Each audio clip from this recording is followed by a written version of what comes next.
Jokowi tegaskan sikap Indonesia terhadap Israel. Wanita rusak properti apartemen. Akibat bawa jerigen bensin, pengendara motor terbakar usai tabrakan. Pemulangan jamaah haji gelombang kedua.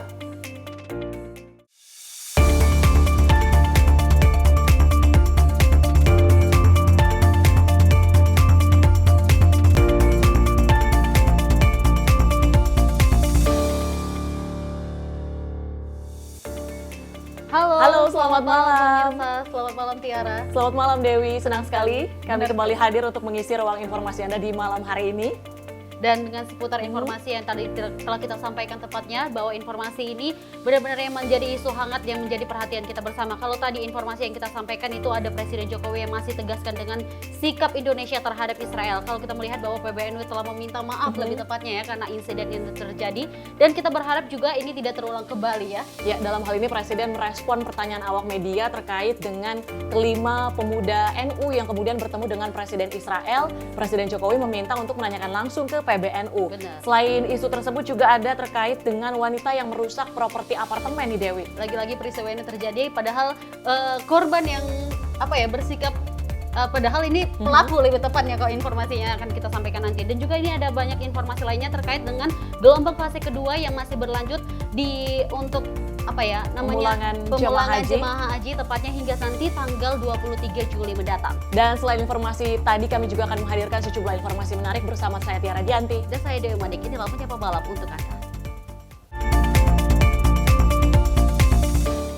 Kita awali berita malam kali ini di mana pengurus besar Nahdlatul Ulama atau PBNU memberikan klarifikasi terkait 5 pemuda warga NU yang diketahui menemui Presiden Israel yakni Isaac Herzog baru-baru ini. Pengurus besar Nahdlatul Ulama menegaskan bahwa pertemuan itu bukan atas nama organisasi, melainkan inisiatif pribadi. Dalam konferensi pers kepada awak media, Yahya Khalil Stakuf memberikan keterangan sekaligus memohon maaf bahwa ada beberapa orang dari kalangan Nahdlatul Ulama beberapa hari lalu bertemu Presiden Israel, Isaac Herzog.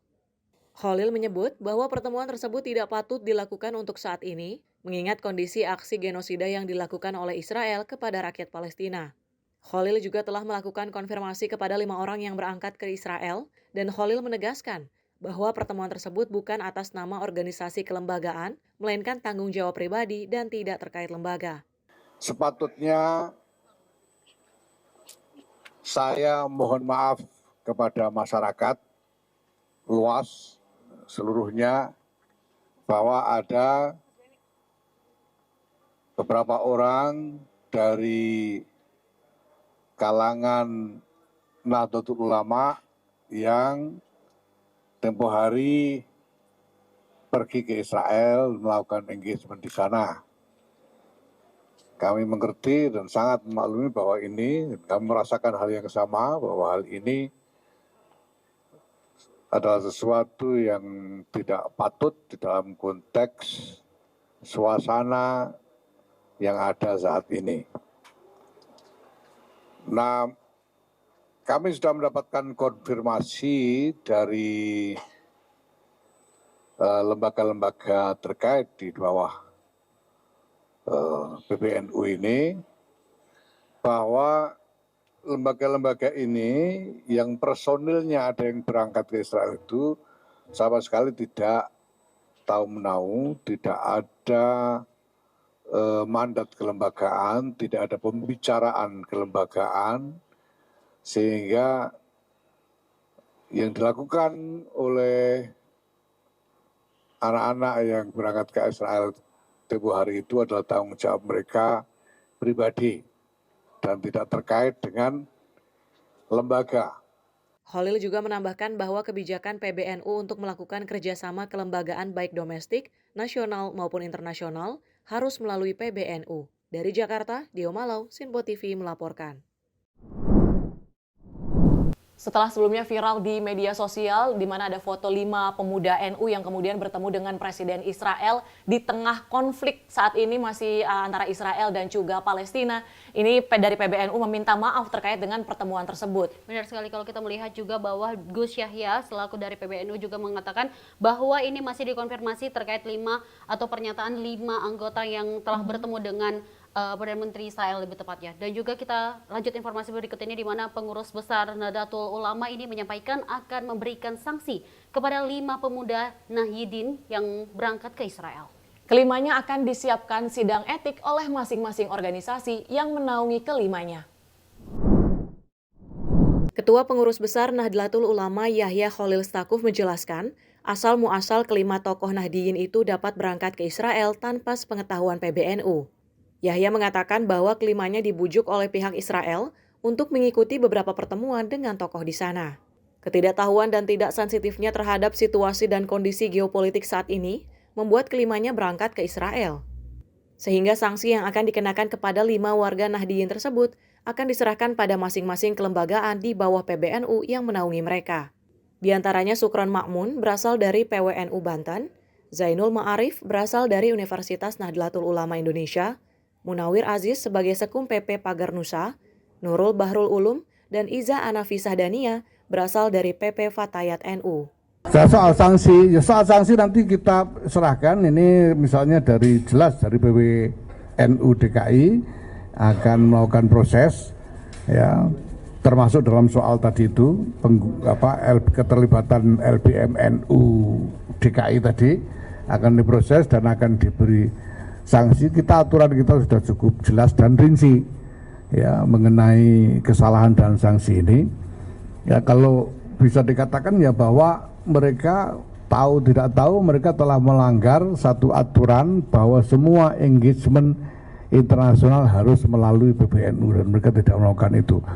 Nah, nanti akan diproses, termasuk UNUSIA ini sudah menjadwalkan bahkan sidang etik, ya, untuk sidang komite etik untuk itu, begitu juga Pagar Nusa dan Fatayat NU. Tapi ala kulli hal, gitu ya, apapun yang terjadi, saya sebagai ketua umum PBNU saya mohon maaf. PBNU menilai banyak pihak yang hendak menyeret NU dalam politik internasional. Dengan adanya hal itu, Gus Yahya menyebut telah membuat peraturan khusus dan menegaskan semua yang berkaitan dengan hubungan internasional harus melibatkan PBNU. Dari Jakarta, Dio Malau, Sinpo TV melaporkan. Berikut tadi pernyataan bahwa di mana kalau tadi saya salah sebut ya, bukan Perdana Menteri, lebih tepatnya ini adalah Presiden Israel, ya, di mana telah menemui atau bertemu dengan 5 anggota PBNU. Dan kita juga melihat bahwa kelima warga Nahdliyin, maksud kami Nahdliyin ini akan disidang etik lebih tepatnya. Ya, dan informasi ini masih terkait dengan pertemuan tersebut di mana Ketua Umum Pengurus Besar Nahdlatul Ulama Yahya Khalil Stakuf mengungkapkan indikasi pihak yang mengundang 5 orang Nahdliyin untuk bertemu Presiden Israel Isaac Herzog beberapa waktu lalu. Dan juga di mana Gus Yahya ini menyebutkan pihak yang ada di belakang itu semua yakni lembaga swadaya masyarakat advokat yang terafiliasi dengan Israel. Adanya 5 pemuda NU yang melakukan pertemuan dengan Presiden Israel telah menghebohkan tanah air. Ketua Umum Pengurus Besar Nahdlatul Ulama Yahya Khalil Stakuf memberikan klarifikasi atas peristiwa tersebut.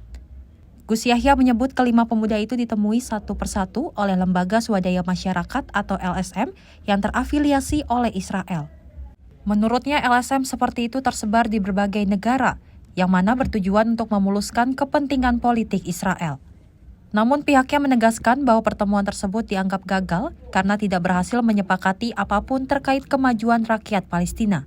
Memang dari satu channel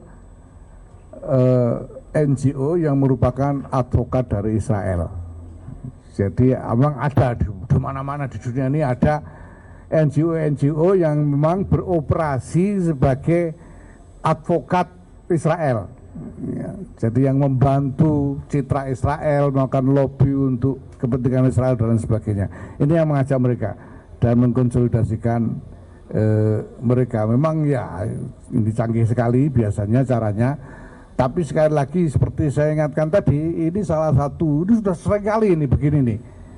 baik di Indonesia, di belahan dunia yang lain, di Irak dan lain sebagainya mereka melakukan hal begini yang karena tidak sensitif kemudian justru menimbulkan masalah. Akibat adanya hal tersebut yang membuat ramai jagat tanah air, PBNU melalui ketua umumnya menyampaikan permohonan maaf. Dari Jakarta, Dio Malau, Dava Rizkiano, Simpo TV melaporkan. Masih sekitar dengan informasi tadi di mana Presiden Joko Widodo menanggapi dan meminta awak media untuk menanyakan langsung ke PBNU perihal pertemuan 5 pemuda Nahdlatul Ulama dengan Presiden Israel. Sebelumnya potret pertemuan pemuda NU dengan Presiden Israel viral di media sosial. Presiden Joko Widodo enggan berkomentar banyak perihal pertemuan 5 pemuda Nahdlatul Ulama dengan Presiden Israel Isaac Herzog. Presiden meminta awak media untuk menanyakan langsung ke PBNU. Hal tersebut disampaikannya sebelum berangkat ke Uni Emirat Arab dari Lanut Halim Perdana Kusuma Jakarta pada Selasa 16 Juli 2024. Dalam kesempatan itu, Presiden menegaskan sikap pemerintah Indonesia terhadap konflik Israel-Palestina sudah jelas sesuai dengan pembukaan Undang-Undang Dasar 1945, di mana Indonesia akan selalu ikut melaksanakan ketertiban dunia yang berdasarkan pada kemerdekaan, perdamaian abadi, dan keadilan sosial. Ya, ditanyakan saja ke PBNU, karena sikap pemerintah itu jelas, sesuai dengan pembukaan Undang-Undang Dasar 1945, jelas sekali. Jadi tolong ditanyakan ke PBNU. Dan Indonesia akan selalu ikut melaksanakan ketertiban dunia yang berdasarkan pada kemerdekaan, perdamaian, abadi, dan keadilan sosial. Itu yang terus kita pegang. Dari Jakarta, tim redaksi Sinpo TV melaporkan. Ya, dalam pernyataannya Presiden Joko Widodo ini menegaskan posisi Indonesia dalam konflik Israel-Palestina sesuai dengan undang-undang, sesuai dengan pembukaan Undang-Undang Dasar 1945, di mana selalu ikut melaksanakan ketertiban dunia yang berdasarkan pada kemerdekaan, Dewi. Benar sekali, apalagi kalau kita langsung ditanggapi oleh PBNU ya, di mana juga Gus Yahya ini langsung menyatakan bahwa ada tempat pengabdian 5 kader NU yang tersebut yang telah melakukan pertemuan dengan Israel. Kita berharap ini tidak terulang kembali karena hal ini karena menjaga komunikasi kita dengan saudara-saudari kita yang saat ini masih kita perjuangkan. Dan informasi selanjutnya pemirsa akan kami sampaikan, namun usai jeda berikut tetaplah bersama kami dalam Menyapa Malam Sinpo TV.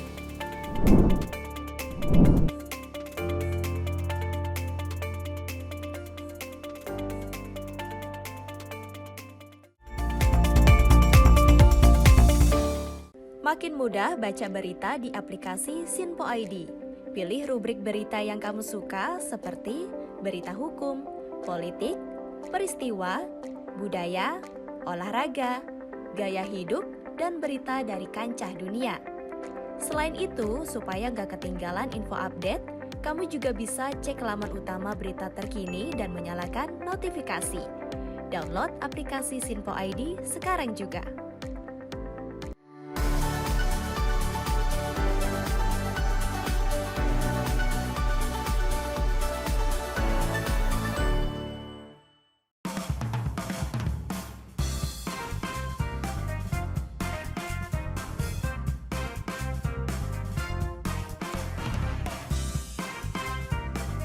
Informasi strategi ekonomi dan bisnis dengan host dan narasumber yang berpengalaman yang dikemas dalam program Beken, Bisnis Elit dan Keren. Setiap Sabtu dan Minggu pukul 16.00 hanya di Sinpo TV. Bersama saya, Roni Francis. Dan saya, Doni De Keizer. Saksikan program Beken, Bisnis Elit dan Keren Hanya di Sinpo TV. Cara mudah dapatkan informasi dengan satu aplikasi. Download app Sinpo ID.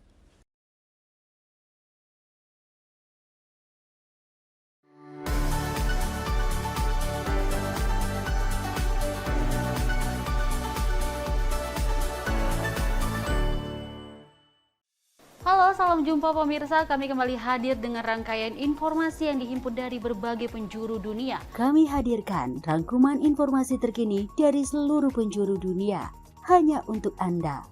Informasi paling penting dan sajian berita menarik kami sajikan hanya di Sinpo Dunia. Bersama saya Dewi Manik, inilah Sinpo Dunia selengkapnya untuk Anda. Jangan lewatkan Sinpo Dunia setiap Senin hingga Jumat di Sinpo TV.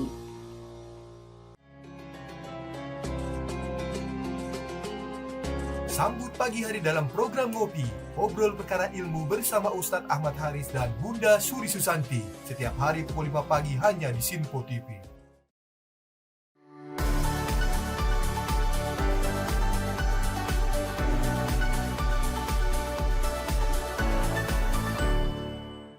Sejumlah peristiwa penting dan bersejarah kami sampaikan secara langsung dari tempat kejadian secara real time dalam program Breaking News Sinpo TV. Saksikan terus Breaking News Sinpo TV. Halo, salam jumpa pemirsa. Senang sekali kita kembali hadir menjumpai Anda dalam Menyapa Malam ini. Rangkuman informasi berkualitas siap temani Anda di malam hari. Sajian berita teraktual yang menjadi pembicaraan kami hadirkan ke layar kaca. Laporan dari berbagai peristiwa kami sajikan ke ruang informasi Anda. Kami hadirkan topik yang jadi sorotan dengan nuansa kekinian. Bangga sekali yang melihat sepak bola Indonesia akhirnya seperti itu. Selain main di Qatar, Presiden juga ikut nih ya, para menteri. Tapi bukan di Qatar. Ya, di Gorontalo. Ini di Gorontalo pada saat meninjau panen raya seperti itu, panen raya jagung di Provinsi Gorontalo. Dan kita berharap kok peristiwa-peristiwa seperti ini jauh-jauh lah ya, benar kan Andi ya. Karena mengerikan curanmor, terus kayak kejadian seperti tadi yang nggak kita duga, nggak kita sangka, yang kita jauh-jauhkan nih bisa saja menimpa gitu. Dan kita tetap harus berhati-hati pemirsa. Saya Andi Rezaldi, saya Chef Hakung. Terima kasih sudah menonton. Selamat malam dan sampai jumpa. Saksikan selalu Menyapa Malam setiap Senin sampai Jumat pukul 20.00 waktu Indonesia bagian Barat hanya di Sinpo TV.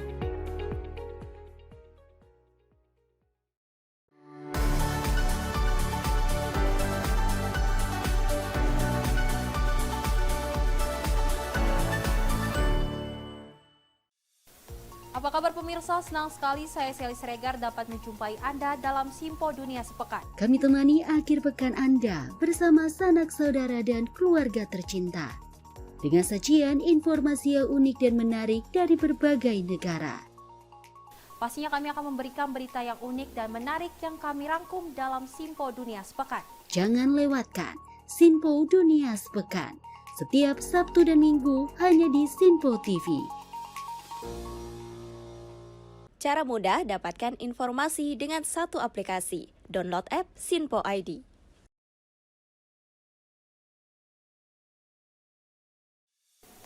Salam jumpa pemirsa, Anda menyaksikan Sinpo Sepekan bersama saya Syem Hakung. Beragam informasi selama sepekan kami sajikan untuk Anda. Rangkuman berita yang menjadi sorotan media massa siap menemani akhir pekan Anda bersama keluarga tercinta.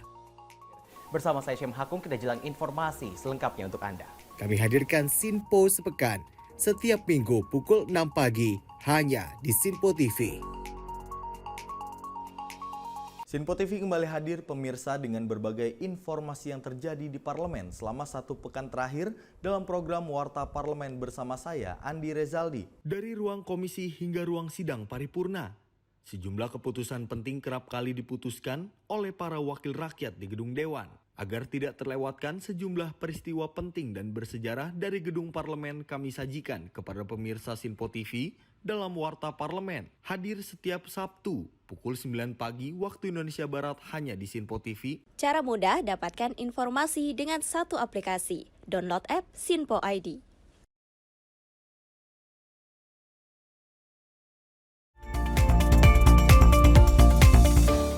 Terima kasih pemirsa, masih di Menyapa Malam Sinpo TV. Informasi kami lanjutkan di mana nama Ketua Umum PSI, Kaisang Pangarep, muncul di Bursa Pilgub Jakarta dan Jawa Tengah 2024. Namun hingga kini Kaisang belum mengungkap arah sikapnya di Pilkada Serentak 2024. Lagi dan lagi dirinya juga meminta kepada publik untuk menunggu kejutan di bulan Agustus mendatang.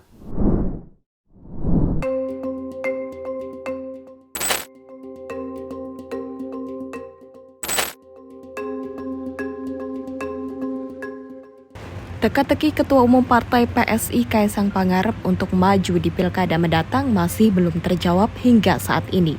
Nama Kaisang masuk dalam bursa calon di Pilkada Jakarta dan Jawa Tengah 2024.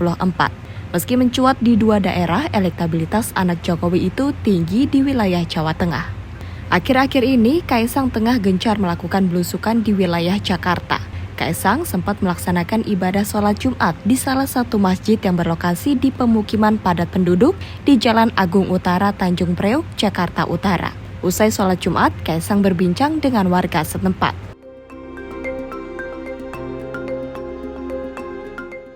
Merespon sejumlah hasil survei soal dirinya yang digadang-gadang maju di Pilkada, Kaisang kembali menegaskan kepada publik untuk menunggu kejutan politik di bulan Agustus mendatang.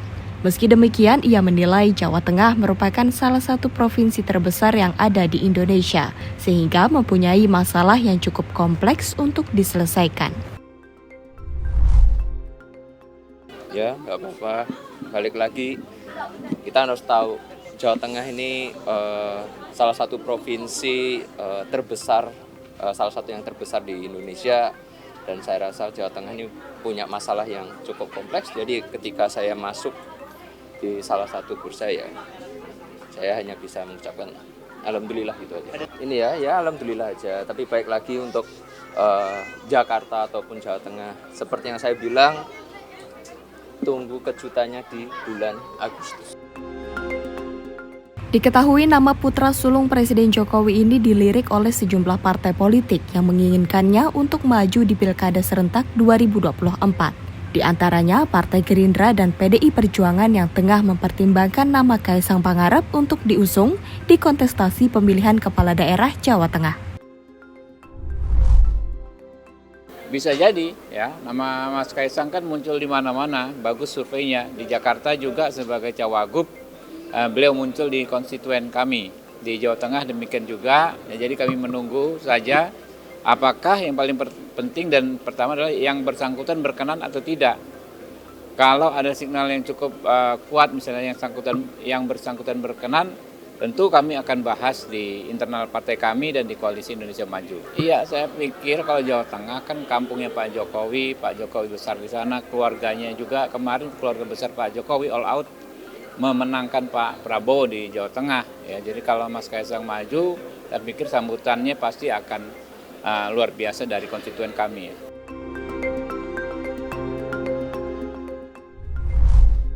Nggak apa-apa, bagus. Ya nggak apa-apa buat Mas Kaisang. Itu mungkin dipertimbangkan nggak sih? Ya dong, menjadi salah satu pertimbangan juga. Isu pencalonan Kaisang di Pilkada mendatang turut direspon oleh Presiden Joko Widodo. Ketika ditanya awak media perihal wacana Kaisang Pangarep, dirinya meminta hal tersebut ditanyakan langsung kepada Ketua Umum Partai Solidaritas Indonesia tersebut. Tanyakan ke Ketua PSI Kaisang Pangarep, tanyakan ke dia.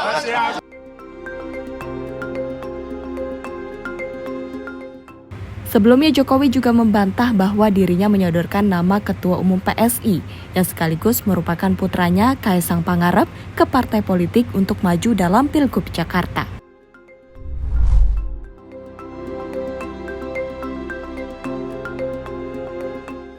Dari Jakarta, Farizal, Rona Bayu, Sinpo TV melaporkan.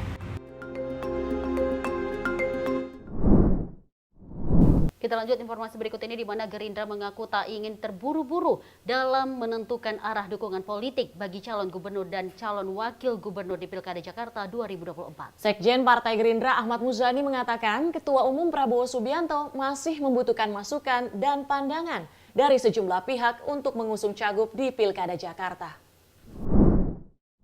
Partai Gerindra mengungkap masih mematangkan pencalonan di Pilkada Jakarta 2024.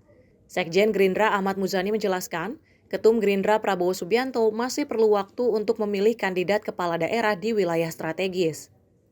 Muzani mengatakan partainya tak ingin tergesa-gesa dalam menentukan arah dukungan politik bagi calon gubernur di Jakarta. Terkait nama-nama unggul yang muncul, Muzani menyinggung komitmen Prabowo yang terus mengutamakan kebersamaan meski berbeda pilihan politik.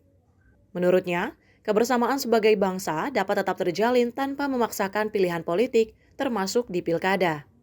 Ya, ada beberapa daerah yang kami merasa perlu waktu sedikit untuk mengambil keputusan strategis ini karena ada beberapa pandangan dari tokoh masyarakat, dari para stakeholder di daerah tersebut yang harus kami dengarkan, kami analisa dan kami cek di lapangan. Salah satunya Jawa Barat. kami memerlukan sedikit waktu untuk mendalami atas apa yang berkembang dari pandangan dan pikiran yang berkembang di masyarakat. Tapi mungkin kan nggak Kang RK dan karena Gerindra ada kader di situ Pak Deddy Mulyadi itu head to head di Jawa Barat gitu, apakah mungkin? Pada waktunya akan selesai semuanya. Sabar sedikit. Berarti ada kemungkinan itu ya Pak Muzani untuk Golkar dan Gerindra tidak bersama di Jawa Barat? Sampai Banten. Insya Allah sama.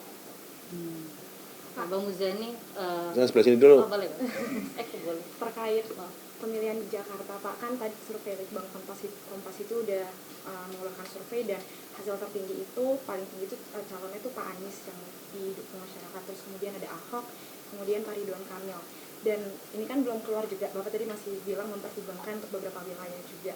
Apakah ketiga nama itu jadi pertimbangan juga untuk dari partai Gerindra sendiri? Iya, sekali lagi Jakarta salah satu yang sedikit memerlukan waktu untuk Pak Prabowo melakukan telaah, pendalaman dari pandangan dan pemikiran yang berkembang di masyarakat, karena Jakarta adalah daerah yang juga dianggap sebagai kota ekonomi, sehingga beliau perlu pandangan yang berkembang baik dari Koalisi Indonesia Maju ataupun dari tokoh-tokoh masyarakat, termasuk dari kalangan tokoh-tokoh agama. Dari Jakarta, Sri Dewi Andayani, Ahmad Amin, Sinpo TV melaporkan.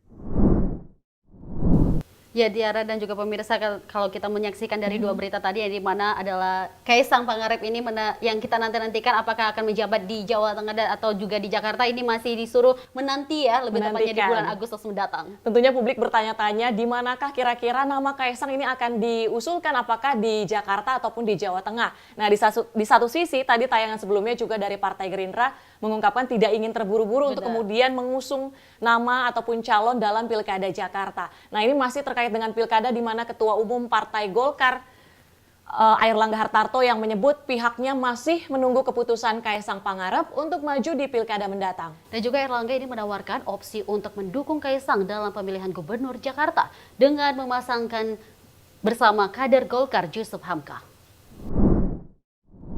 Ketua Umum Partai Solidaritas Indonesia Kaisang Pangarep dikabarkan turut berlaga dalam pemilihan Gubernur Jakarta ataupun Jawa Tengah. Hal ini didukung dengan tingginya elektabilitas Kaisang di wilayah Jawa Tengah. Merespon isu tersebut, Ketua Umum Partai Golkar Airlangga Hartarto menyebut masih menunggu keputusan Kaisang dengan memberikan pilihan untuk mendukung Kaisang pada pemilihan Gubernur Jakarta yang akan dipasangkan dengan kader dari Partai Golkar Jusuf Hamka. Rame berita tentang bagaimana Mas Kaisang selaku Ketum PSI mau didorong kemana. Tadi kami bertukar pikiran dalam, lebar, luas. Kesimpulannya masih ada waktu untuk memutuskan. Masih ada waktu 2 bulan. Tetapi apabila kesempatan itu ada dan Mas Kaisang siap untuk maju, Partai Golkar akan mendukung.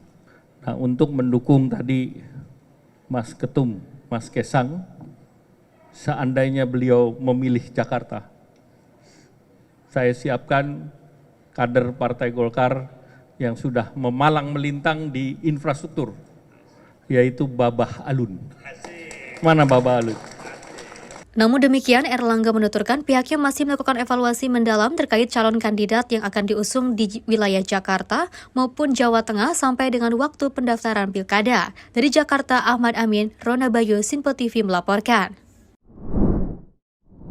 Dan kita lanjut informasi berikut ini di mana Presiden Joko Widodo ini berkomentar terkait putra bungsunya Kaisang Pangarep yang diisukan bakal maju dalam Pilkada 2024. Menurut Jokowi, Pilkada Jawa Tengah atau Pilkada Jakarta sama bagusnya untuk Kaisang. Pernyataan tersebut disampaikan Presiden Joko Widodo sebelum bertolak ke Uni Emirat Arab dari Lanut Halim Perdana Kusuma Jakarta pada Selasa 16 Juli 2024. Hal ini merespon pertanyaan awak media yang menanyakan soal peluang putra bungsunya sekaligus Ketua Umum PSI Kaisang Pangarep untuk maju dalam Pilkada Jawa Tengah ataupun Pilkada Jakarta. Menurut Jokowi, Pilkada Jawa Tengah atau Pilkada Jakarta sama bagusnya untuk Kaisang. Di Jawa Tengah bagus. Di Jakarta juga bagus, karena ini kan semuanya wilayah Indonesia. Sebelumnya nama Kaisang santer masuk bursa pemilihan Gubernur Jakarta. Tak hanya di Jakarta, belakangan nama Kaisang juga masuk dalam kandidat potensial untuk Pilgub Jawa Tengah. Dari Jakarta, tim redaksi Sinpo TV melaporkan. Ya, kalau kita tadi melihat pernyataan langsung dari Presiden Joko Widodo ketika ditanya awak media, karena lagi-lagi nama Kaisang Pangarep ini muncul di dua daerah, di Jakarta dan juga Jawa Tengah.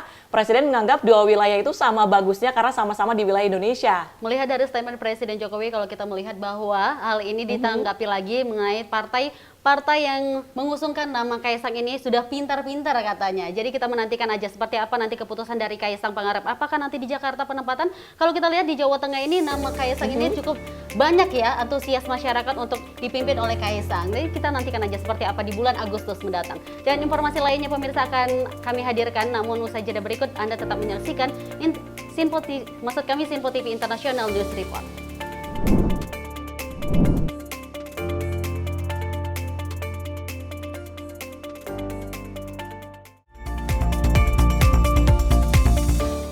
Makin mudah baca berita di aplikasi Sinpo ID.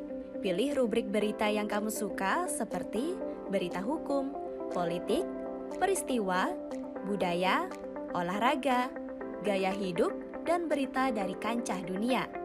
Selain itu, supaya nggak ketinggalan info update, kamu juga bisa cek laman utama berita terkini dan menyalakan notifikasi. Download aplikasi Sinpo ID sekarang juga.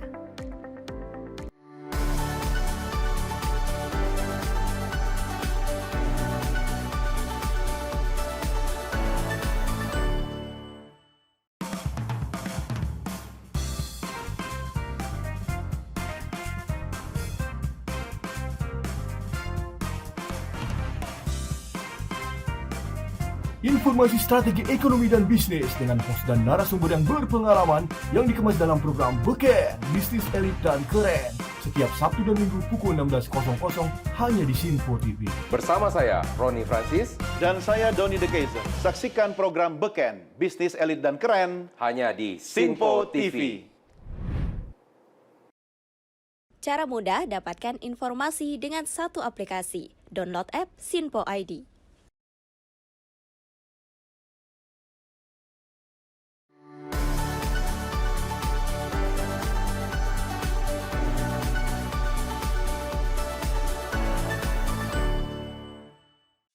Halo, salam jumpa pemirsa. Kami kembali hadir dengan rangkaian informasi yang dihimpun dari berbagai penjuru dunia. Kami hadirkan rangkuman informasi terkini dari seluruh penjuru dunia hanya untuk Anda.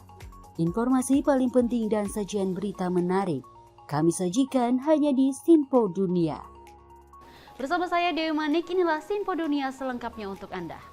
Jangan lewatkan Sinpo Dunia setiap Senin hingga Jumat di Sinpo TV.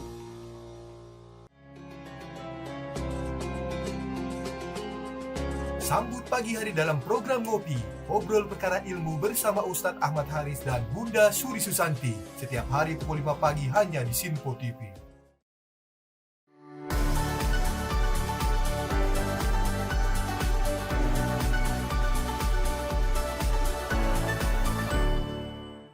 Sejumlah peristiwa penting dan bersejarah kami sampaikan secara langsung dari tempat kejadian secara real time dalam program Breaking News Sinpo TV. Saksikan terus Breaking News Sinpo TV. Halo, salam jumpa pemirsa. Senang sekali kita kembali hadir menjumpai Anda dalam Menyapa Malam ini. Rangkuman informasi berkualitas siap temani Anda di malam hari. Sajian berita teraktual yang menjadi pembicaraan kami hadirkan ke layar kaca.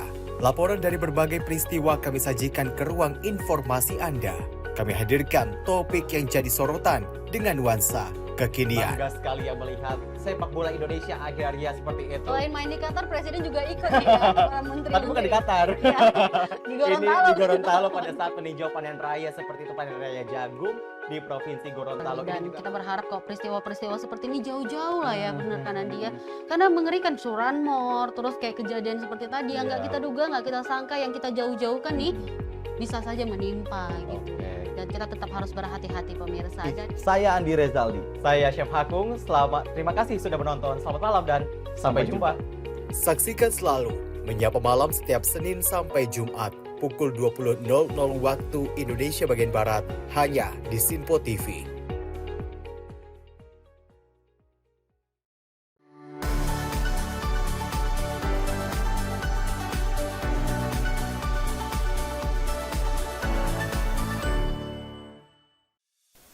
Apa kabar pemirsa? Senang sekali saya Sally Siregar dapat menjumpai Anda dalam Simpo Dunia Sepekan. Kami temani akhir pekan Anda bersama sanak saudara dan keluarga tercinta.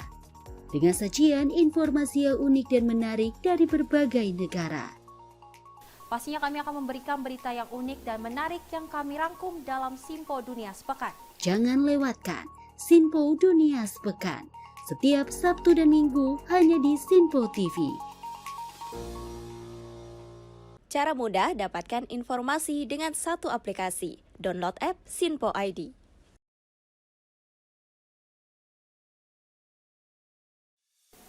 Salam jumpa pemirsa, Anda menyaksikan Sinpo Sepekan bersama saya Syam Hakung. Beragam informasi selama sepekan kami sajikan untuk Anda. Rangkuman berita yang menjadi sorotan media massa siap menemani akhir pekan Anda bersama keluarga tercinta.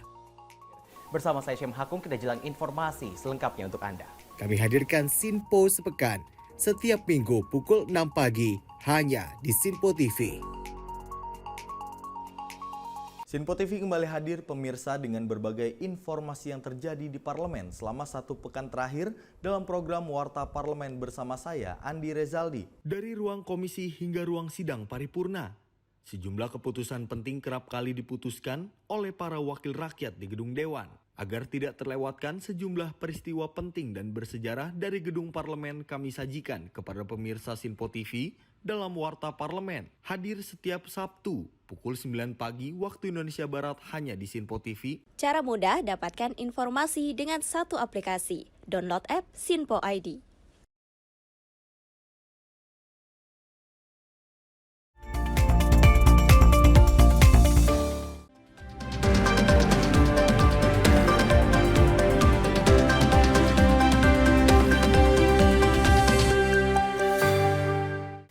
(6:30 in Jakarta, 8:30 in Tokyo, and 9:30 in Sydney. Good evening everyone, you are watching Sinpo International News Report today. This is Tiara Dianti, coming back for you. Syrian President Bashar al-Assad in a press meeting said he was always ready to meet with the President of Turkey, Recep Tayyip Erdogan, but the issues to be discussed in the meeting become the main consideration.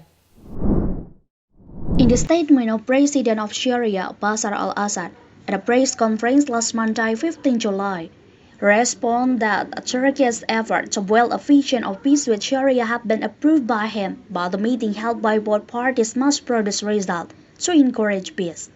He emphasized, for the Syrian state, peace will only be achieved if Turkey withdraws its troops from the territory of Syria, which this is the main core of the problem of the two countries. The president of Syria said, the reason for the end of relation between of them for 13 years is due to the absence of discussion about the withdrawal of Turkish troops in Syria. So the same thing in our response, that there will be no purpose of this meeting if it doesn't discuss the core problem. He added that Turkey must understand the rules that are also set by Syria. السلطة في بلدينا إذا كان اللقاء يؤدي لنتائج أو إذا كان العناق أو إذا كان العتاب أو إذا كان تبويس اللحى كما يقال باللغة العامية يحقق مصلحة البلد فأنا سأقوم به. ولكن المشكلة لا تكمن هنا، تكمن ليس في اللقاء وإنما تكمن في مضمون اللقاء. طرح اللقاء قد يكون هام باعتبار اللقاء هو عبارة عن وسيلة لتحقيق هدف. طيب ما هو الهدف؟ لم نسمع ما هو الهدف. حل المشكلة، تحسين العلاقات، إعادتها إلى وضع طبيعي. طيب أول سؤال نسأله، لماذا خرجت العلاقات عن مسارها الطبيعي منذ 13 عاما؟ لم نسمع أي مسؤول تركي يتحدث عن هذه النقطة بشكل صريح. فإذا نحن كنا كما قلنا في أكثر من مناسبة وتصريح، نحن إيجابيون تجاه أي مبادرة لتحسين العلاقة، وهذا هو شيء طبيعي. لا أحد يفكر بأن يخلق مشاكل مع جيرانه، ولكن هذا لا يعني أن نذهب من دون قواعد. يعني اللقاء هو وسيلة، والوسيلة بحاجة لقواعد ومرجعيات عمل لكي تنتج، فإن لم تنتج فقد تصبح العلاقات أسوأ. يعني فشل هذه الوسيلة في مرحلة من المراحل قد يجعلنا نذهب باتجاه أسوأ وندفع الثمن أكثر. لذلك سوريا أصرت على أن اللقاء ضروري بغض النظر عن المستوى. أنا لا أتحدث عن لقاء رئيسين بشكل عام، واللقاءات لم تنقطع واللقاءات مستمرة. Mai Siregar, Sinpo International News Report. Co-chair of the left group in the European Parliament, Manon Aubry, expressed his condemnation of the double standards imposed by the European Union in addressing the conflict in Ukraine and in Gaza during a press conference in Starbucks on Tuesday, 16 July 2024. During the press conference, co-chair of the left group in the European Parliament, Manon Aubry, the double standard used by the European Parliament in dealing with the conflicts in Ukraine and Gaza, which she found unacceptable. Aubry stated that the European Union made a resolution for the conflict in Ukraine, but on the other hand, they seem indifferent to what was happening in Gaza. She emphasized that criticism of this double standard will continue to be delivered to the European Union, which appears to discriminate in response to the attacks on Gaza. Aubry made the statement because recently the European Union held a meeting to discuss providing support to Ukraine in various aspects. Aubry added that the double standard weakens the struggle in Ukraine as the absolute rejection of Putin's action in Ukraine, as not matched by a similar response to Israel's actions in Gaza. Fait-il qu'à raison, nous avons multiplié les résolutions pour dénoncer le coup de force de Vladimir Poutine et l'invasion illégale de la Russie de Vladimir Poutine en Ukraine, et que dans le même temps, nous nous refusions à dénoncer les violations des droits humains dans la bande de Gaza. Ce soutien inconditionnel qu'a affiché Ursula von der Leyen en se rendant aux côtés de Roberta Metsola en Israël après le 7 octobre reste comme une marque rouge au fronton du droit international affiché à juste titre par nos institutions européennes. Alors oui, bien sûr, la situation en Ukraine est préoccupante. Oui, bien sûr, il faut continuer et renforcer notre soutien à l'Ukraine. Oui, bien sûr, nous allons défendre une résolution cette semaine sur l'Ukraine. Mais comment se fait-il que nous démarrons cette session plénière, nous démarrons notre mandat au Parlement européen avec les exacts mêmes doubles standards insupportables qui ont présidé le mandat précédent? Comment se fait-il que nous avons une résolution sur l'Ukraine, mais que nous restions complètement aveugles au massacre qui est en train de se dérouler sous nos yeux dans la bande de Gaza? C'est ce deux poids, deux mesures que nous allons continuer à dénoncer partout, tout le temps, sans transiger, parce qu'une vie en Ukraine vaut une vie dans la bande de Gaza, parce qu'une vie d'une religion vaut une vie d'une autre religion et que notre humanité et notre dignité n'est pas et ne sera jamais. Mai Siregar, Sinpo International News Report. President of Ukraine Volodymyr Zelensky in a press meeting on Monday, 15 July 2024, he said not worry about the prospect of the election of Donald Trump as President of the United States, although the possibility of his administration more sympathetic to the Kremlin. At a press conference on Monday, President Volodymyr Zelensky responded to the potential election of Trump in the upcoming U.S. presidential election. Zelensky said that if Donald Trump becomes president, he has no objection to it. He would even cooperate with Trump through the U.S. He considered the Republican Party different from the Democratic Party, but there is broad support for Ukraine among Republicans. On the other side, Zelensky also mentioned that Trump also promised during his campaign to end the conflict between Russia and Ukraine before his inauguration if he is elected as the next U.S. president, although Trump has not yet detailed the steps to reach a peace agreement between Kiev and Moscow. Дві країни. Це 32 країни, з якими ми підписали або в процесі, або підпишемо двосторонні договори щодо наших гарантій безпеки. 23 країни вже мають з Україною, або Україна має з 23 країнами відповідні договори. Там все. Від грошей до зброї, від гуманітарки до відновлення, кібербезпека, ППО, тощо. Приблизна сума цих договорів 38 мільярдів на сьогодні. Підписаних договорів 38 мільярдів доларів. Я вважаю, що це потужний результат. Пане президенте, за підсумками ваших зустрічей в Сполучених Штатах з представниками... Далі у нас був саміт Великої Сімки. Ми все ж таки змогли зрушити разом з партнерами питання російських активів і рішення щодо виділення цих грошей до кінця року в розмірі $50 мільярдів США. Далі, будь ласка, лівий берег ЛБЮ. Добрий день, пане президенте, дозвольте Я думаю, що якщо пан Дональд Трамп стане президентом, ми будемо працювати. Я цього не боюсь. Україна просто, ми в війні, ми емоційні, і коли є невизначеність, а дійсно республіканська партія, вона різна. Є такі яструби, меседжі, яких вони більш такі праві або більш радикальні, напевне. Але хочу вам сказати, більшість республіканської партії підтримує Україну. Maya Siregar, Simpo International News Report. The President of the Republic of Indonesia, Joko Widodo, made a state visit to the United Arab Emirates to strengthen bilateral relations between Indonesia and the United Arab Emirates, particularly in the field of economics and investment. To achieve bilateral relations between Indonesia and the United Arab Emirates, President Joko Widodo arrived at Jayat International Airport, Abu Dhabi last Thursday afternoon. After an 8.5-hour on-air travel, Jokowi was immediately welcomed by the President of the United Arab Emirates, Mohammed bin Zayed Al Nahyan.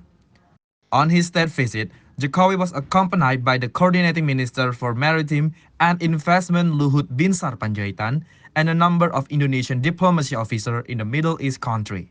Later, Jokowi will be scheduled to hold a meeting with the President Ambassador at Qasar Al Watan, Abu Dhabi today. This state visit is aimed to strengthen cooperative relations from both countries, particularly in the field of economic and investment.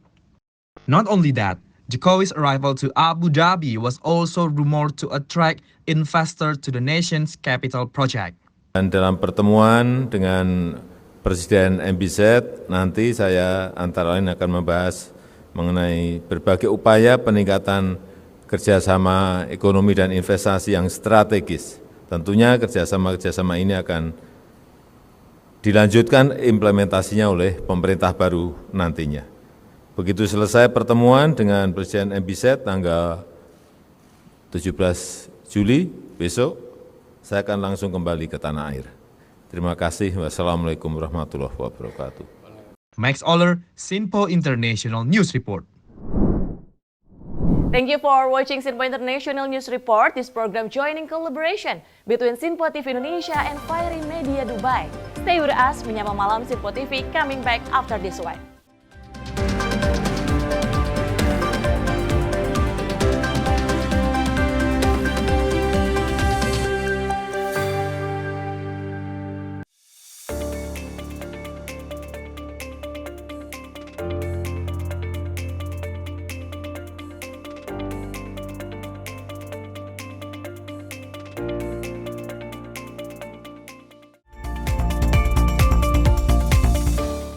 Makin mudah baca berita di aplikasi Sinpo ID. Pilih rubrik berita yang kamu suka seperti berita hukum, politik, peristiwa, budaya, olahraga, gaya hidup, dan berita dari kancah dunia. Selain itu, supaya nggak ketinggalan info update, kamu juga bisa cek laman utama berita terkini dan menyalakan notifikasi. Download aplikasi Sinpo ID sekarang juga.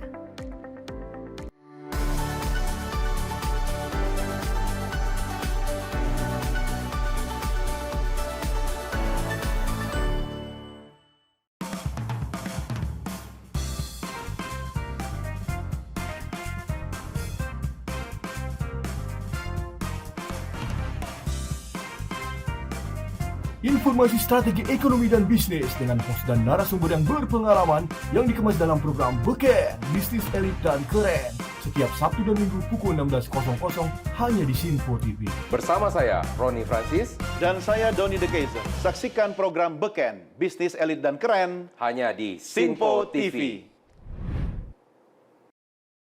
Cara mudah dapatkan informasi dengan satu aplikasi. Download app Sinpo ID.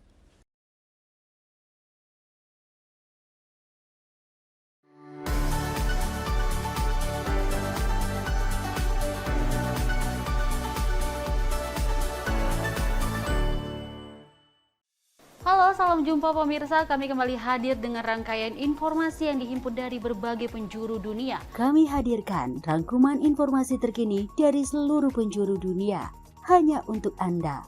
Informasi paling penting dan sajian berita menarik kami sajikan hanya di Sinpo Dunia.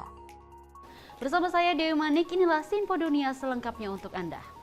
Jangan lewatkan Sinpo Dunia setiap Senin hingga Jumat di Sinpo TV.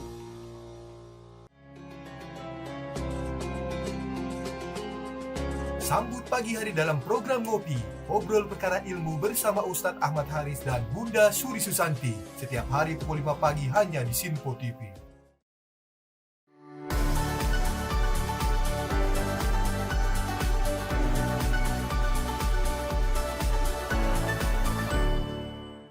Sejumlah peristiwa penting dan bersejarah kami sampaikan secara langsung dari tempat kejadian secara real time dalam program Breaking News Sinpo TV. Saksikan terus Breaking News Sinpo TV. Halo, salam jumpa pemirsa. Senang sekali kita kembali hadir menjumpai Anda dalam Menyapa Malam ini. Rangkuman informasi berkualitas siap temani Anda di malam hari. Sajian berita teraktual yang menjadi pembicaraan kami hadirkan ke layar kaca. Laporan dari berbagai peristiwa kami sajikan ke ruang informasi Anda. Kami hadirkan topik yang jadi sorotan dengan nuansa kekinian. Bangga sekali yang melihat sepak bola Indonesia akhirnya seperti itu. Selain main di Qatar, Presiden juga ikut nih ya, para menteri. Tapi bukan di Qatar. Ya, di Gorontalo. Ini di Gorontalo pada saat meninjau panen raya seperti itu, panen raya jagung di Provinsi Gorontalo. Dan kita berharap kok peristiwa-peristiwa seperti ini jauh-jauh lah ya, benar kan Andi ya. Karena mengerikan Curanmor, terus kayak kejadian seperti tadi yang nggak kita duga, nggak kita sangka, yang kita jauh-jauhkan nih bisa saja menimpa gitu. Dan kita tetap harus berhati-hati pemirsa. Saya Andi Rezaldi, saya Chef Hakung. Terima kasih sudah menonton. Selamat malam dan sampai jumpa. Saksikan selalu Menyapa Malam setiap Senin sampai Jumat pukul 20.00 waktu Indonesia bagian Barat hanya di Sinpo TV.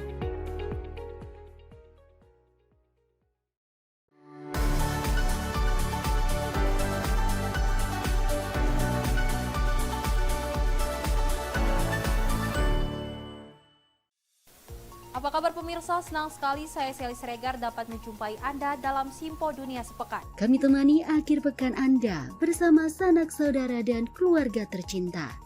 Dengan sajian informasi yang unik dan menarik dari berbagai negara. Pastinya kami akan memberikan berita yang unik dan menarik yang kami rangkum dalam Sinpo Dunia Sepekan. Jangan lewatkan Sinpo Dunia Sepekan setiap Sabtu dan Minggu hanya di Sinpo TV. Cara mudah dapatkan informasi dengan satu aplikasi. Download app Sinpo ID.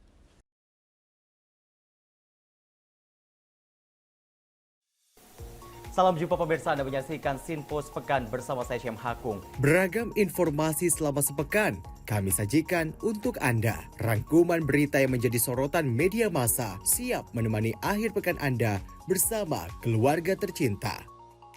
Bersama saya Syem Hakung, kita jelang informasi selengkapnya untuk Anda. Kami hadirkan Sinpo Sepekan setiap minggu pukul 6 pagi hanya di Sinpo TV.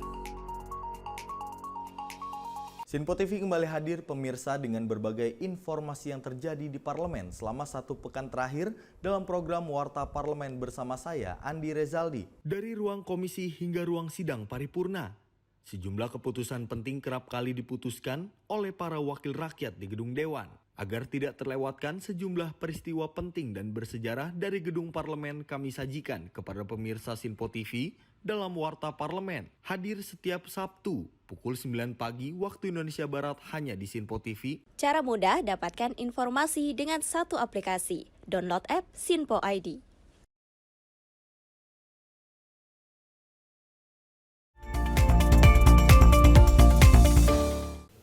Menyapa Malam kami lanjutkan dengan informasi di mana gelombang kedua pemulangan jamaah haji Indonesia ke tanah air masih berlanjut. Di mana pemulangan haji, jemaah haji maksud kami ini terbagi menjadi dua skema. Gelombang pertama di hari pertama di mana Bandara Jeddah dan juga gelombang kedua ini ada di Bandara Madinah. Fase pemulangan jamaah haji Indonesia gelombang pertama berlangsung sejak 22 Juni 2024 telah berakhir. Total ada 88.936 jamaah haji Indonesia yang telah kembali ke Indonesia pada fase pemulangan gelombang pertama. Saat ini, operasional pemulangan jamaah haji gelombang kedua ke tanah air masih terus berlangsung. Hingga Selasa 16 Juli 2024, telah memasuki hari ke-66. Jamaah haji dan petugas yang telah diterbangkan ke tanah air berjumlah 173.238 orang. Mereka tergabung dalam 442 kelompok terbang. Sebagai bentuk layanan jamaah haji, khususnya jamaah haji yang dirawat, dalam fase pemulangan, petugas penyelenggara ibadah haji Widi Dwinanda sampaikan, Klinik Kesehatan Haji Indonesia memastikan seluruh jamaah yang dirawat tercukupi gizinya. Ahli gizi akan mengunjungi jemaah yang dirawat inap untuk memberikan edukasi, serta memastikan apakah jemaah haji yang sakit mengonsumsi makanan yang disediakan. Komposisi gizi yang disiapkan sudah disesuaikan dengan kebutuhan asupan harian. Widi juga menyampaikan, dalam fase pemulangan jamaah kembali, mengimbau jamaah haji Indonesia untuk tetap menjaga kesehatan selama di kota Madinah. Proses fase pemulangan jamaah haji ini akan berlangsung dari 4 hingga 23 Juli 2024. Petugas Haji Dakar Bandara PPIH Arab Saudi juga telah disiagakan di Bandara Madinah untuk melayani pemulangan jamaah haji gelombang 2. Tim redaksi Sinpo TV melaporkan. Fase pemulangan untuk gelombang kedua ini masih berlanjut ya, dan juga pemirsa, karena kalau kita melihat bahwa ada 88.000 untuk jemaah haji gelombang pertama ini sudah tiba di Indonesia, dan kita nantikan ini masih berlanjut hingga tanggal 23 untuk fase pemulangan jemaah haji di tahun ini. Dan tentunya pelaksanaan dari ibadah haji ini diharapkan dilakukan evaluasi lagi-lagi sebagai catatan untuk pelaksanaan haji di tahun depan, Dewi. Benar sekali. Kita akan beralih ke informasi lain di mana satu unit kendaraan alami kecelakaan tunggal hingga terbalik di tol dalam kota kilometer 12 Jakarta Barat pada Rabu siang. Di mana saat ini belum diketahui penyebab kecelakaan tersebut. Dengan cepat mobil dievakuasi oleh petugas patroli dan juga jasa marga.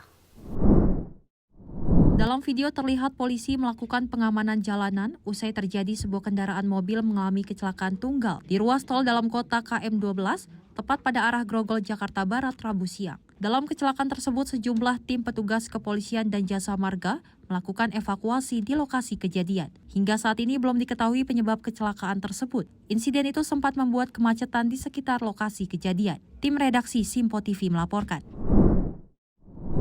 Dan kita lanjut informasi berikut ini, di mana dua motor mengalami kecelakaan lalu lintas hingga memicu ledakan yang terjadi di Jalan Tani, Kota Singkawang. Insiden ini membuat ketiga korban mengalami luka bakar serius dan langsung dilarikan ke rumah sakit.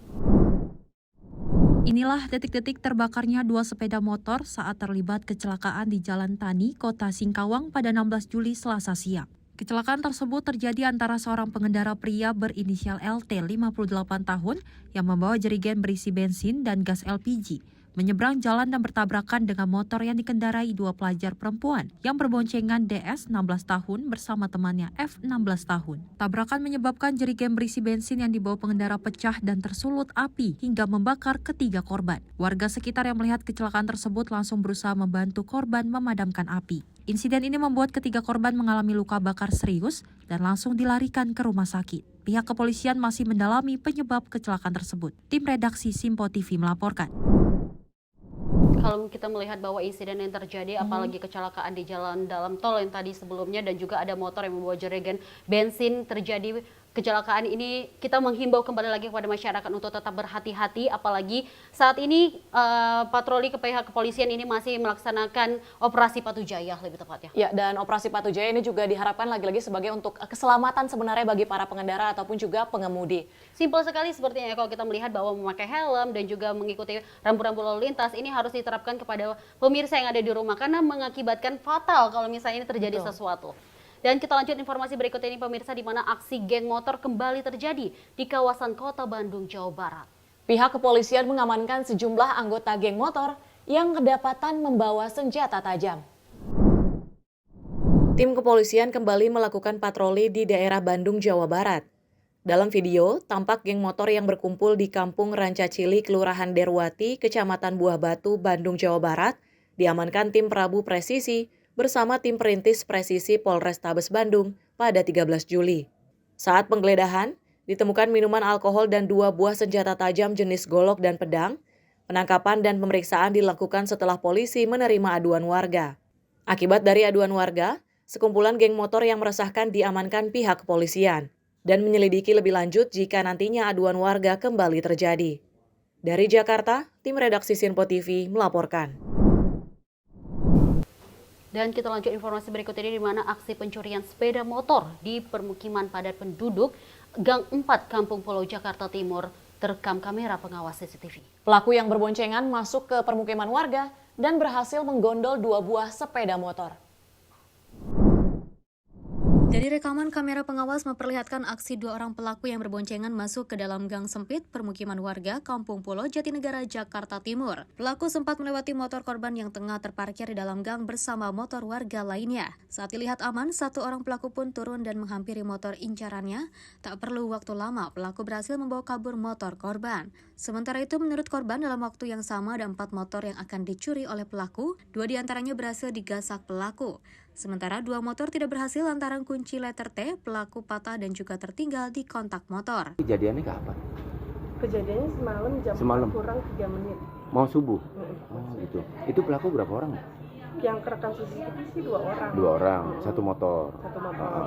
Itu dia masuk langsung ke ngampirin motor ibu atau gimana? Nggak tahu ya, posisinya kan dia arahnya dari sebelah sana. Sebenarnya sih dia udah lewat ke sana. Oh, sempat mondar-mandir dulu. Bukan, nggak tahu mundar-mandir, tapi yang jelas dia udah arah ke sana, udah ngelewatin sana, cuman sebelah rumah nih, sebelah warung itu karena udah buka jendela, jadi dia mundur lagi tuh, nggak tahu apa udah kelewat apa gimana posisinya karena motor ada di situ. Itu masih boncengan tuh ya? Dia mundur lagi. Mundur. Yang dilihat motor itu gitu, karena posisinya emang arah ke sana kan dia nggak usah. Motor metik ya bu? Metik Scoopy. Itu dia langsung mencuri aja, menjokel atau gimana sih?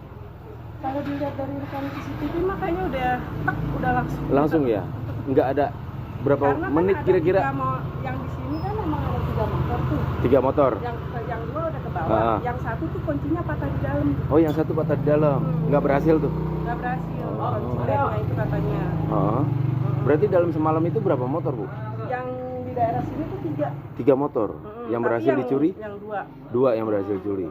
Itu yang 1 gagal karena kunci T. Yang itu 2, 1 lagi kunci 4 dalam semalam itu patah juga kuncinya. Kunci T-nya patah di dalam ya. Yang 2 tuh kunci patah di dalam. Atas peristiwa ini, korban telah melaporkan ke pihak kepolisian sektor Jatinegara dengan membawa barang bukti rekaman pengawas dan kunci letter T milik pelaku. Dari Jakarta Timur, tim kontributor Sinpo TV melaporkan. Informasi kami lanjutkan, di mana seorang wanita penjual air isi ulang melakukan pengerusakan properti apartemen di kawasan Durensawit, Jakarta Timur. Wanita ini melakukan pengerusakan karena tidak terima ditegur pengelola apartemen terkait pemasangan toren air isi ulang tokonya. Dari sejumlah rekaman CCTV dan video amatir, terlihat wanita tersebut melakukan pengerusakan menggunakan kapak. Pelaku merusak sejumlah fasilitas apartemen seperti pintu dan kaca apartemen. Pengerusakan ini dilakukan karena wanita tersebut tidak terima ditegur pengelola apartemen terkait pemasangan toren air isi ulang tokonya. Pemasangan toren air ini juga dikeluhkan penghuni apartemen hingga pengelola akhirnya memindahkan toren tersebut. Namun usai dipindahkan, wanita tersebut kemudian melakukan pengerusakan properti apartemen. Kasus ini sempat dilaporkan ke kepolisian sektor Durensawit, namun pihak pengelola mengaku belum ada penanganan lebih lanjut terkait kasus ini. Ini terjadinya itu ketika ada seseorang yang bernama Dona Y.S. ya. Jadi beliau ini selama ini sering membuat semacam gangguan ya. Pertama, beliau ini memasang toren di tengah-tengah jalan, ya tepatnya di koridor di dekat kolam renang. Setelah itu kemudian mengganggu lagi dengan cara menebarkan ikan lele di kolam renang. Ya, ikan lele ditebarkan, ratusan ikan lele di kolam renang, yang mana itu fasilitas umum, jelas peruntukannya untuk berenang, tapi ditaburi dengan ikan lele. Bahwa fasilitas umum itu tidak boleh dimiliki oleh private, orang per orang, karena begitulah perintah undang-undangnya di peraturan gubernur. Baik peraturan gubernur 132, 133, peraturan gubernur 70 juga berkata sama, bahwa fasilitas umum milik publik itu harus diatur sepenuhnya oleh badan pengelola. kita minta memindahkan torennya secara baik-baik melalui surat resmi. Ya, tolong torennya dipindahkan, ini surat pemberitahuannya, dikasih waktunya bahwa ini mengganggu ketertiban umum. Ya, surat pertama tidak diindahkan, memerintahkan kembali, beri lagi surat peringatan kedua supaya itu digeser. Tiba-tiba suara mencekam dar der dor, itulah yang terdengar bagi kami, sehingga saya perintahkan semua teman-teman teman-teman tiarap. Nanti saya cerita begitu saya tahu ini aman, kita buka pintu ya, baru kita menyadari bahwa ada seseorang dan kelompoknya lagi melakukan pengerusakan, pemecahan kaca dari ujung ke ujung, ya kan? Pengelola berharap kasus pengerusakan properti ini bisa segera ditangani dan pelaku bisa segera ditangkap karena telah meresahkan para penghuni apartemen. Dari Jakarta Timur, tim kontributor Sinpo TV melaporkan. Sebenarnya kok informasi berikut ini di mana ini merupakan penyewa dari apartemen ini sendiri dan juga melakukan penjualan air toren itu, tapi ini belum ada izin lebih tepatnya dari gedung apartemennya sendiri. Dan karena belum ada izin tadi tentunya mendapatkan penindakan langsung dari pihak apartemen, tapi lagi-lagi malah merusak properti dari apartemen wanita tersebut ya Dewi. Bertindak korban, padahal ini sebenarnya hanya komunikasi saja ya Tiara dan juga pemirsa. Untuk itu juga kita lebih baik berkomunikasi lebih baik lagi kepada apartemen dan juga di lingkungan kita lebih tepatnya. Dan informasi tadi menutup perjumpaan kita kali ini bersama saya Dio Manik. Dan saya Tiara Dianti mewakili kerabat kerja yang bertugas mengucapkan terima kasih. Sampai jumpa.